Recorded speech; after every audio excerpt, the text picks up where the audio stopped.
Hi, everybody. I want to welcome you to the inaugural podcast of GrantTalk. And we're here with Mary Jane from Williamson College of the Trades. the Williamson College of the Trades. And Mary Jane is a recipient of a grant that she found on GrantWatch. And so we want to interview her and understand her journey and what her organization does and how the grant is helping. So welcome, Mary Jane. Thank you so much for having me. I'm thrilled to be here. And we're thrilled to have you too. And we're so pleased that you won a grant that you found on GrantWatch. So tell me, what does your organization do right now? We are one of the oldest trades colleges in the United States. We're a 3-year private, uh, all-male school that grants associate degrees in 6 different skilled trades: carpentry, masonry, power plant technology, machine tool technology, electrical, and landscape construction. And this is so important today when we talk about AI happening all over the place. These activities cannot be happening, they don't happen with AI, possibly the design, but that's about it. This takes Absolutely. skilled people. Absolutely. There's a huge shortage nationwide of skilled tradesmen, and Williamson is helping to fill that need.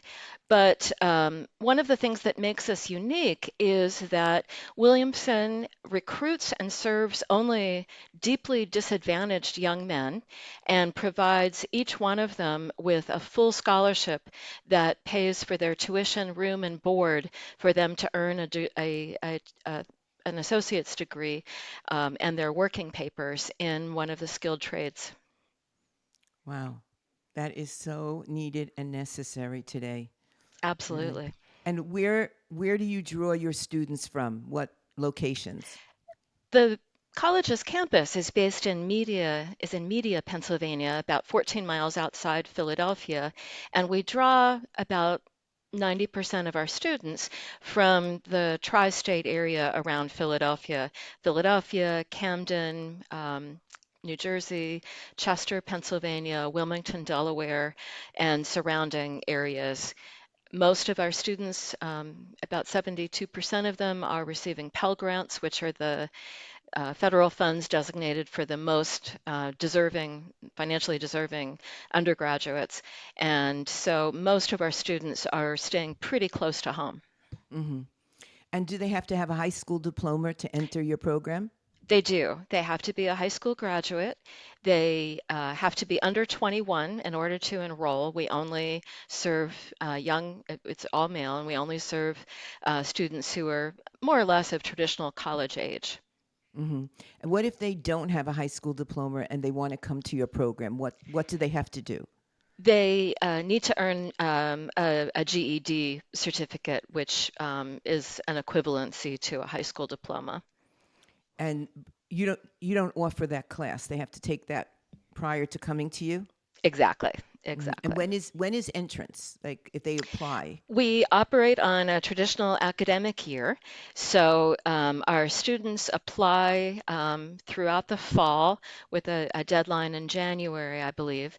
And in fact, we've just selected and notified the 124 young men who will be offered admission for fall 2024. Wow. And we were really delighted. We had over 650 applicants for those 124 places. And what makes one student uh, be accepted over another? What do you look for? We look for students who have the mechanical ability and interest in working with their hands. They don't have to have any experience in the skilled trades, but they definitely need to have an interest in mechanical and technical work. We certainly look for students who have some ability in math and science as well, because many of the trades require very technical um, skill with machinery and chemistry and physics that students need to be able to academically handle that level of science and math. Um, and we look for young men of good character.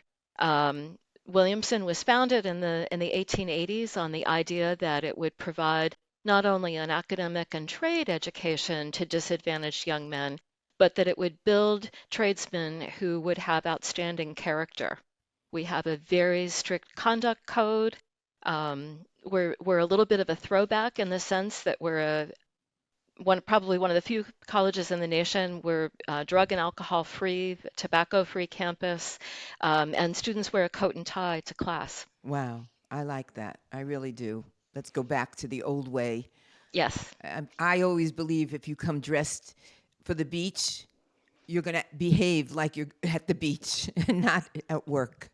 absolutely. We really see that a lot of the students who enroll, despite the fact that they're very, very talented young men, have a real lack of confidence. They come from very disadvantaged backgrounds, often from tough family situations, and they were kids who were not necessarily interested in going to a four-year college. So many times their teachers, their guidance counselors, their coaches kind of overlooked them and said, "Oh, he's just interested in VOTech," and they'll spend their attention and their time with other students. And so these young men often don't feel like they've had anyone investing in them. But when we help get them set up with suits and ties and dress shoes to wear to class every day, and they begin to accomplish this really rigorous education, you can see their confidence really grow, and it's pretty rewarding to watch their journey from these kind of timid freshmen who aren't really sure what they want to do to seniors who walk out at the end of 3 years, and we have a 98% job placement rate. I feel like crying. I could just imagine a young man who's never put on a suit or a white shirt before, and or dress shoes, and how he feels. You really Yes. give somebody a new life. So really keep it going. So Thank now you. tell me about the grant that you found on GrantWatch. Well, in 2022, we had a new instructor in our landscape program who was a graduate of Penn State's horticulture program. And as a student, as a young man, he had participated in the National Collegiate Landscape Competition, which is a nationwide association of about between 45 and 50 colleges that teach landscape, mostly at the bachelor's degree level, although there's some other associate degree colleges. And they come together once a year, and the students compete in various landscaping competitions, tree care, landscape design, you name it, excavator operation, you name it, they have this as a competition. It's sort of like the Olympics of the landscape world. Okay. Um, but we knew that to send even a handful of students, the program was going to be in Starksville, Mississippi, at the University of Mississippi, or Mississippi State, excuse me, which is pretty far from Philadelphia and not the cheapest place in the world to get to. There's like one airline that flies there, and the hotel rooms were kind of expensive, and we started adding up how much this was going to cost. And he came to our fundraising team and said, "Do you think we could raise some money to enable the students to have this experience?" And we said, "Yeah, we think that we can get some donors behind it." So my colleagues who are work in individual gifts set to work contacting alumni and some of our regular donors. And I said, well, let me see what kinds of grants are out there. And I think the week after we made the decision that the students were going to go if we could raise the money, I spotted this grant on GrantWatch and contacted the Pennsylvania Department of Agriculture and said, I saw this RFP for an agriculture and youth grant program. What exactly do you all consider agriculture? Because I have an idea, but I'm not sure if it's the same as yours. And the program officer I spoke with was really helpful. I told her the program we had in mind and explained a little bit about NCLC. And she said that the grant was absolutely designed to help train students in ornamental horticulture as well as food production. So she was very encouraging of me to apply. She noted that she wasn't sure that they had had a grant application from the Philadelphia region in a couple of years, which I thought might be a hint that, hey, we might be looking to fund something in your Right. You have to region. you have to read between the lines when you're talking to somebody from a grant funder. Definitely. Absolutely. Absolutely. They drop Um, these little hints.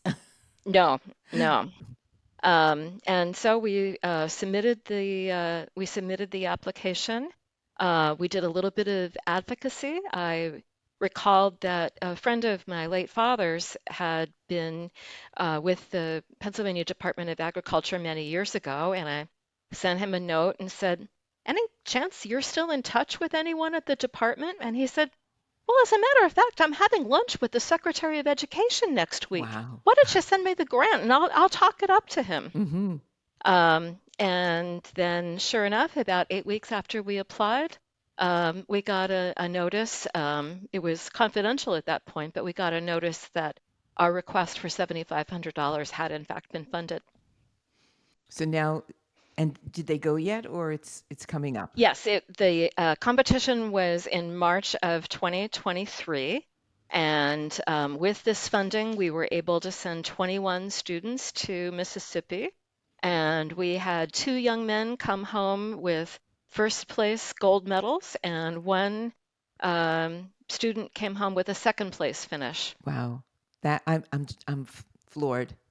Look how we put up a grant, you find it, the kids get to go, and then they get awarded, and this changes their life for sure. Absolutely. And it was really what was perhaps most exciting was the fact that in one of the first years that we competed, Williamson came in 16th out of 46 colleges, and we beat out schools like Virginia Tech that have been competing in this event for years and years and years. So, Congratulations. Really. Wow. So what's the next step? well, we will be, this grant, I believe, only accepts applications every other year. So we'll be trying again this fall for this grant, and we'll continue to look for other funders who are interested in supporting landscape education. And how can somebody reach you if they want to make a contribution? On our website, williamson.edu, we have an entire section about how to support Williamson. I hope people will feel like sending something in. And when you got your grant, did you get anything from GrantWatch when you let us know? Absolutely, absolutely. Okay. Do you have it with you? I'm sorry. Did you Yes. get, did, oh, there it is. Okay. And I have mine. Matching mugs. Okay. Yes, that's the cappuccino mug. Right, right. We like to, a lot of times the people that write the grants don't get recognized. The program gets recognized, the school, but there's a lot of effort that goes into writing a grant. We just want to say congratulations in a small way, and that's why we send the coffee mug out. So anybody that's listening, if you find a grant on GrantWatch and you win, let us know because we'll put you on GrantTalk and we'll also send you a coffee mug, a latte mug. Okay. Um, I'm very, very proud to know you, Mary Jane, and the good work that you've done. I very much believe in vocational education, technical skills education. I don't believe that every child grows up to be a four-year college student either. And they don't grow up to be exactly what some other family member wants to do. And Hmm. today, if you have skills, you're going to go way further than somebody with necessarily with a four-year college. That's what's going on right now. Absolutely. I think we really saw during the pandemic that there were a lot of jobs that were not considered essential, But plumbers, electricians, carpenters, if your kitchen sink backed up, you really, really needed a plumber. Right, right. And this doesn't happen with artificial intelligence. That's really Exactly. right. Did you use any artificial intelligence when you were writing the proposal? I don't know. Okay. And that's good because I feel personally that when you write it yourself, your passion jumps off the page. Yeah. That's why, I mean, this is my book. I don't know if you've seen it, The Queen of Grants. We put hearts all over the cover. I love it. That's something that I talk about. You know, when you write a proposal, passion maps and folders. Your passion has to be there. You Yeah. have to map out the proposal, and you have to have all these documents ready at your fingertips. Yeah. Otherwise, you start from scratch every time. Right. Right.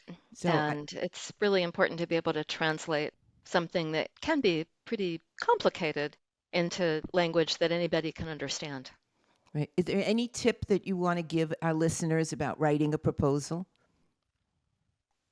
Making sure that the text and the budget match is really, really important.